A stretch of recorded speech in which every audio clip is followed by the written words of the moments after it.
Hello, I'm Nicola from CakeTastic Worcestershire. So we run classes at our studio here in Fladbury for adults and children, and one of the most common gripes I hear is people and their stresses that they have with fondant. For those of you that don't know, fondant is this wonderful stuff that covers cakes. Why do we use fondant? Firstly, it protects the cake and it prevents it from aging, so the cake lasts longer. But it also gives a really nice, smooth vanilla finish as well. It's more of a traditional finish, a traditional base, rather than the sort of more modern buttercream finishes. So today, I'm going to be showing you how I cover a cake. So a lot of my clients experience tears, so the fondant just literally separates. They find that they have problems with elephant skin. So that's like little bubbles that start to form underneath, and then it then results in sort of like almost like skin. If you haven't put hand cream on your skin for weeks and weeks, it starts to sort of go all patchy. That's elephant skin. We call that elephant skin here, and that can also happen. And the other thing is air bubbles. Air bubbles are just the biggest killer. We hate air bubbles. So we're going to show you how to avoid those as well. So today I'm going to be using fondant. This is my favourite brand just here. To start with, we're going to warm our fondant up. And the way I'm going to do that, it's really cold at the moment. So I'm just going to start to bring it to life. All I'm doing is just folding it over. Folding the top bit over, moving it round, folding the top bit over and moving it round. And I want this to keep going until it's nice and smooth.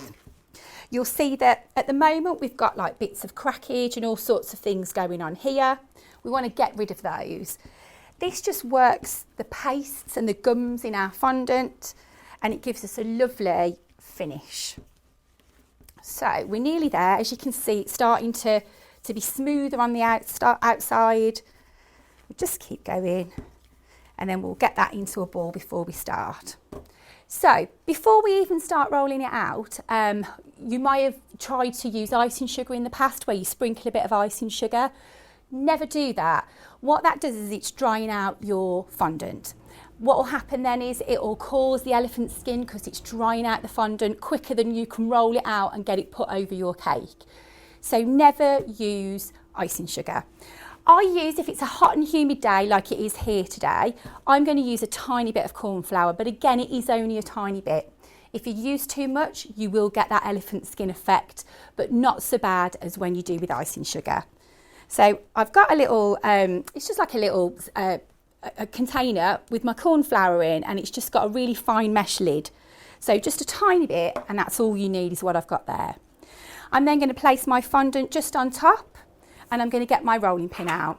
Lots of people, I've seen people use wooden rolling pins.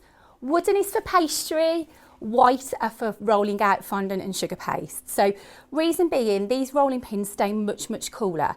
If it's a really hot day where you are, whether that's in the UK or whether that's abroad, you can pop these in the fridge or pop them in the freezer to keep them cool. If you're one of those people that has really hot hands, these are brilliant. So throw all those wooden rolling pins away when it comes to fondant. These are the ones you should be using. So we're just going to roll it out. This will take me a few minutes. Do a little bit at a time. We're going to be covering a round cake today, so you want to keep the fondant round. It just makes life a lot easier. So we'll keep going a little bit at a time. So I'm going to be covering a 6-inch cake today.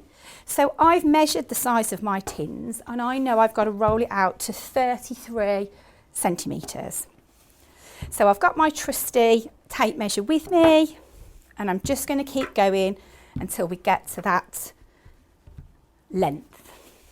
So as you can see, I'm just turning it, rolling up, rolling down, and then I'm turning it round.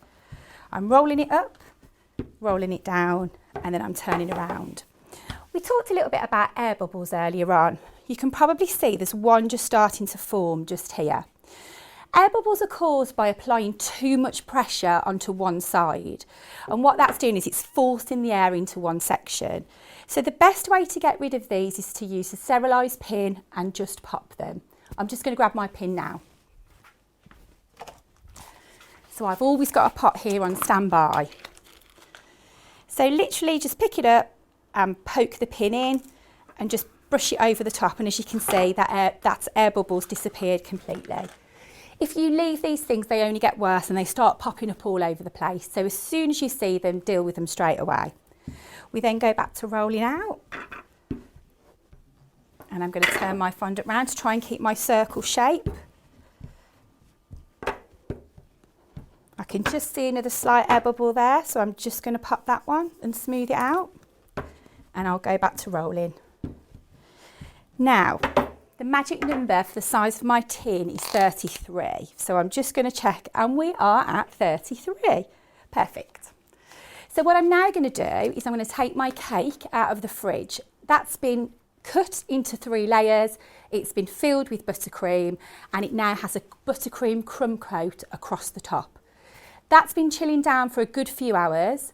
Once that's done, it's then ready to cover in this beautiful fondant.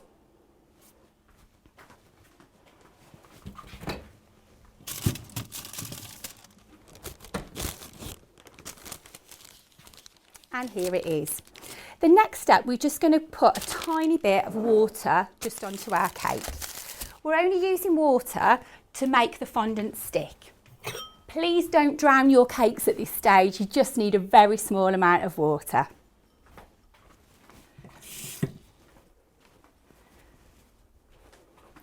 So I've got a tiny bit of water in my bowl.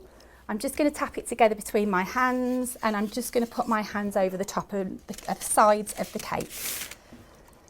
Hopefully you can see that I'm not saturating it, I'm not soaking it, I'm just giving it a tiny bit of moisture, that's all. There we go. I'll wipe my hands on a nice, clean, white coloured tea towel. The reason being, if I'm using a dark coloured tea towel, I'm going to get fluff and all sorts of bits and pieces into my fondant or into my cake.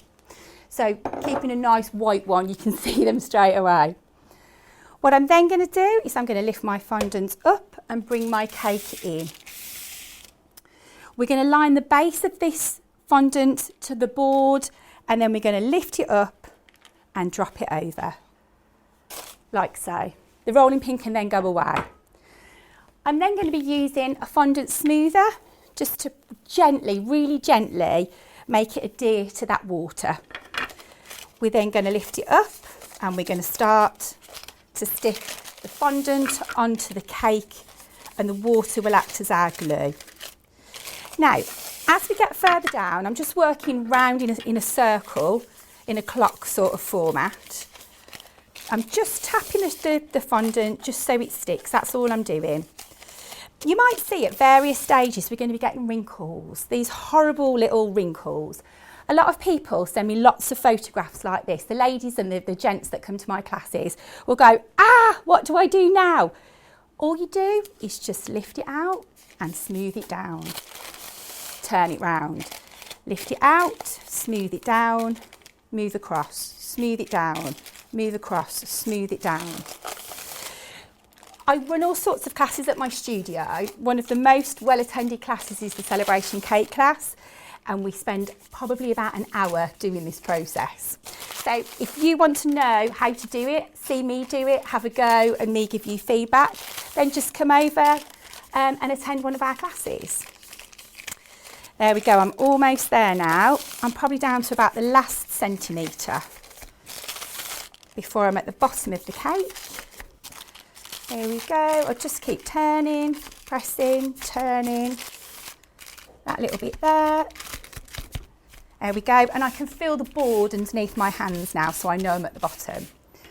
We're then just going to take our smoother and we're just going to seal the base. I'm just pushing the smoother into the fondant to create a nice seal,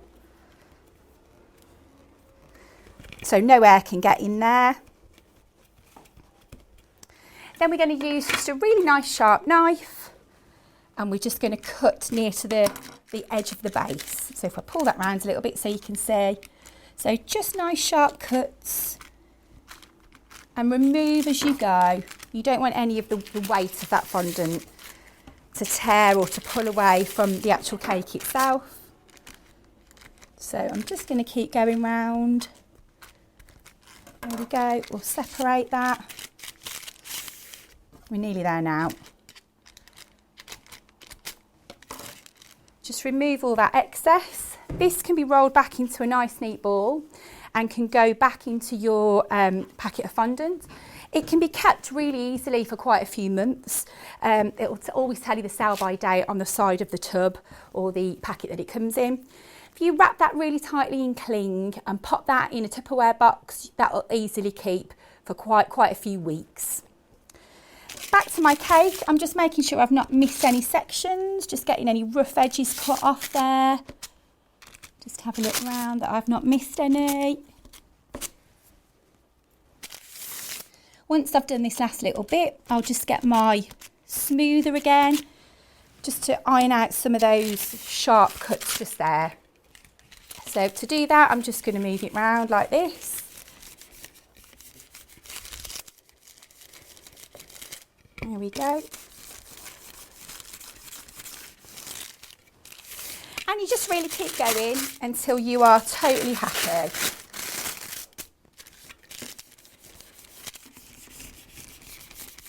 There we go. And that's how you cover a cake in fondant. Why don't you subscribe to our YouTube channel where you will see more how-to videos, more baking tips, or why don't you come along and join me here for a class at CakeTastic Worcestershire?